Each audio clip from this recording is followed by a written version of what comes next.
Okay, fighters, know the rules. Listen to my commands all the time. When I say stop, be stopped. Go back to your corners. So Lucas Bazowski in charge of this bantamweight bout. Oleg Borisov in the blue corner. Murad Kalimov in the red. What's interesting to see as well, Borisov 5'3", but takes a size large gloves. He's got hammer for fists. Whereas Kalimov, if you look across the cage, has opted not to have his hands wrapped, which is much more the grappler's preference.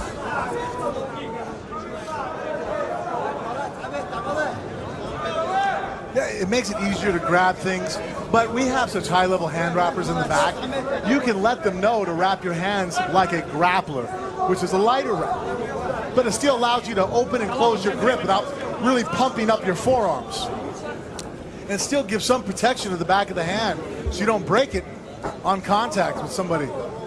Whereas just going completely barefisted like this, that's dangerous. Second time that Kalimov's opted for that outside calf kick. Great for unbalancing your opponent. Oh, lovely body shot there from Oleg Borisov. Kalimov's got to be careful, that left hand is low, and Borisov's money shot, he finished Tyrell Ragimov with it with a KO of the year. Oh, is that overhand right?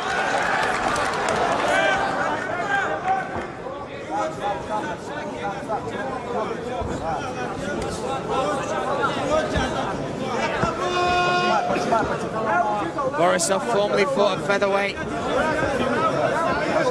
Actually was on a huge streak before ACB 50, a 16-fight win streak. A number of those fights at featherweight, but really feels his home and his future, and has made it down at bantamweight now. And oh, a nice 1-2 from Kalimov. All the more reason he should have wrapped his hands just a tad bit. Especially, it seems like the game plan here is to. And you see him respecting the clinch takedowns of Borisov. That judo has come into play so many times in this fight. And his low center of gravity, it hit you so fast with a switch or a trip. You can, and he already has a sort of advantage once you clinch because his hips are lower than yours, so to get under your hips is not a hard feat. Oh, it's the overhand right from Borisov. That's enough. Wow! Wow! What an explosive entry. Lucas Bazowski right on top of that to stop any further damage. But I said earlier in the fight, Kalimov has got to watch that low left hand for the overhand right of Borisov. He closes distance so quickly, and the powerful, powerful striker, especially early on in the fight. Talk us through this. He'd already set it up by throwing left hand, left hand. That time when he blitzed in, he threw a real straight right lead, and his speed is also super impressive. His musculature is just not just pure strength. He's powerful, he's fast, he's flexible. So he can make up for that deficit of height by how fast he can close distance.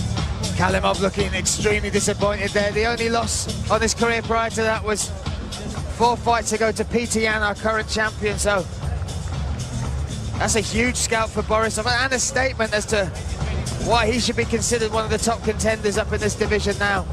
And what a night to do it on. The bantamweight title being contested, and you may just have scored knockout of the night against the top contender. Absolutely. Impressive, well established. He was setting up left hooks to the body. I thought he was going to try to blitz in with a left hook to the head, and instead changed it up for everybody. Even Kalimov didn't see it. That right hand to the head. Razor fast. Господа, ваш победитель пришел к вам через 2 минуты и 12 секунд первого раунда. Ladies and gentlemen, your winner comes to you in 2 minutes and 12 seconds of round number 1. Победу нокаутом одержал, and your winner by knockout victory,